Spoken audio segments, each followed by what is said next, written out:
Bungalow বাড়িতে সে তার মানুষ মা বাবার সাথে থাকতো। মানুষ মায়ের হাত থেকেই ভাত খেত, আর মানুষ মা বাবার পাশে শুয়ে ঘুমোতো। ইতিহাসে এই আশ্চর্য বাঘ আর একটিও জন্মায়নি। বাঘের গর্ভে জন্ম নিলেও এই রয়্যাল বেঙ্গল টাইগার বড় হয়েছিল মানুষ মা বাবার কাছে। খুবই অবাক করা ঘটনা, তাই না? ওড়িশার ময়ূরভঞ্জ জেলায় খয়রী নদীর তীরে একটি পরিত্যক্ত বাঘের শাবক পাওয়া যায়। এই কারণেই বাঘটির নাম দেওয়া হয় খৈরী। আসলে সে ছিল একটি বাঘিনী। মানুষ নিজের সন্তানকে যেমন আদর যত্নে বড় করে তোলে, তেমন ভাবেই নিহার নলিনী দেবী ও সরোজ রায় চৌধুরীর কাছে বড় হয়ে উঠছিল খৈরী। 5ই অক্টোবর 1974 সালে যখন ওড়িশার ময়ূরভঞ্জ জেলায় খৈরী নদীর তীরে এই বাঘের শাবকটিকে পাওয়া যায়, খারিয়া উপজাতি সম্প্রদায়ের সদস্যরা যারা এটি খুঁজে পেয়েছিলেন, তারা এটি শরৎ চৌধুরীর বাংলো বাড়িতে নিয়ে এসেছিলেন। শরৎ চৌধুরী তখন ময়ূরভঞ্জের শিমলিপাল টাইগার রিজার্ভের প্রতিষ্ঠাতা এবং ফিল্ড ডিরেক্টর ছিলেন। শাবকটির নিরাপত্তার বিষয়ে উদ্বিগ্ন হয়ে শরৎ চৌধুরী এবং তার স্ত্রী নলিনী সোয়াইন তাকে দত্তক নেন। যোশীপুরের বনবাংলো শাবকটির নতুন বাড়ি হয়ে ওঠে। নিহার নলিনী দেবী ও শরৎ চৌধুরীর কোনো সন্তান ছিল না। অসহায় শাবকটিকে দেখে বড় মায়া হয় তাদের। সন্তান স্নেহে ওরা শাবকটিকে বড় করা শুরু করে। কোনো মানুষের পক্ষে বাঘের বাচ্চাকে বড় করে তোলা মুখের কথা নয়, তবে এই দম্পতি খুব সুষ্ঠুভাবে সন্তান স্নেহে এই শাবকটিকে বড় করে তোলেন। নলিনী দেবী প্রতিদিন শাবকছানাটিকে নিজের হাতে করে খাওয়াতেন। ছোট ছোট মাংসের টুকরো গুঁড়ো দুধের মধ্যে মিশিয়ে তাকে খাইয়ে দিতেন। নিহার নলিনী দেবী যদি না খাইয়ে দিতেন, খৈরী কোনো খাবার মুখে তুলত না। রাত্রির বেলা একই ঘরে নিজের মানুষ বাবা মার কাছে খৈরী ঘুমোতো। নলিনী দেবী খৈরীকে যদি অন্য কোথাও শুয়ে দেবার চেষ্টাও করতেন, খৈরী গর্জন করে সবার মাথা খারাপ করে দিত। কাজের লোক বা অতিথিরা প্রথমে তাকে দেখে ভয় পেলেও ধীরে ধীরে সবার আদরের পাত্রী হয়ে উঠেছিল খৈরী। এতটাই আপন হয়ে গিয়েছিল যে অতিথি এলে বাড়ির লনে গড়াগড়ি খেয়ে স্বাগত জানাতো তাদের। খৈরীর আদর পেয়ে অনেকে রীতিমতো হতবাক হয়ে যেত।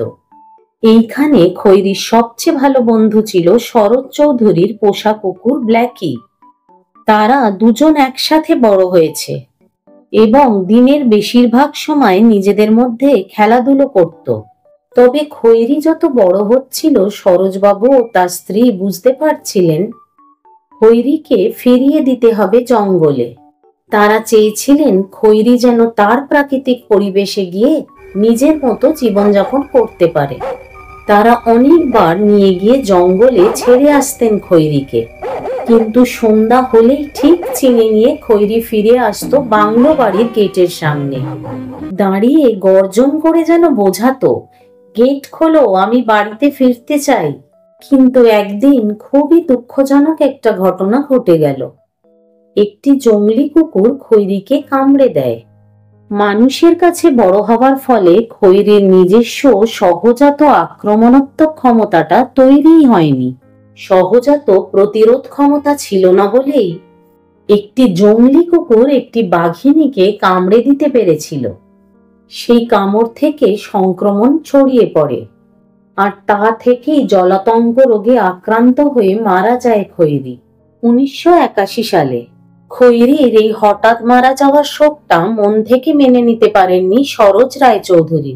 1982 সালের 4 মে তারও মৃত্যু হয়। আর নলিনী দেবী বাকি জীবন সন্তান হারানোর শোক নিয়েই দুঃখে কাটিয়েছেন। জানা যায় নলিনী দেবী বৃদ্ধ বয়সে একা একা বসে সারাদিন খৈরীর কথাই বলতেন। একটা হিংস্র প্রজাতির মানুষ খেকো প্রাণী মানুষের ভালোবাসা পেলে যে এতটা নিরীহ হয়ে উঠতে পারে, খৈরী তার উদাহরণ। অনেকেই বাড়ির বিড়াল কুকুরকে নিজের সন্তান বলে পরিচয় দিয়ে থাকে, কিন্তু একটা রয়্যাল বেঙ্গল টাইগারকে কেউ এতটা ভালোবাসতে পারে? আর সেই বাঘিনীও বারবার ফিরে আসে শুধু মা বাবার কাছে। এই সম্পর্ক সত্যিই অবিশ্বাস্য। ভালোবাসা কতটা গভীর হলে একটি হিংস্র প্রাণীও মানুষের পাশে থেকে পুরোপুরি বদলে যায়। ভালোবাসা সত্যিই অনেক কিছু পারে, সেটা প্রমাণ করে গিয়েছিল খৈরী। যে মানুষটির জন্য আমরা খৈরীর জীবন কাহিনী জেনেছিলাম, সেই মানুষটির কিছু কথা না বললেই নয়। 1924 সালে ওড়িশায় জন্মগ্রহণকারী শরৎ চৌধুরী, পুরো নাম সরোজ রাজ চৌধুরী। তিনি ছিলেন ওড়িশা সরকারের প্রথম বন সংরক্ষক, শিমলিপাল টাইগার রিজার্ভের প্রতিষ্ঠাতা, যা পূর্বঘাট পর্বতমালার খুব কাছে অবস্থিত। শরৎ চৌধুরী বন্যপ্রাণী সংরক্ষণের জন্য তখন একটি পরিচিত নাম ছিল। বলে রাখা দরকার, 1973 সালে রয়্যাল বেঙ্গল টাইগারকে আনুষ্ঠানিকভাবে ভারতের জাতীয় পশু হিসেবে ঘোষণা করা হয়। 1972 সালে তিনি বাঘশুমারির পাগমার্ক পদ্ধতি চালু করেন। বন্য প্রাণীর প্রতি তার অবদানের জন্য তাকে মরণোত্তর পদ্মভূষণ পুরস্কারে ভূষিত করা হয়েছিল।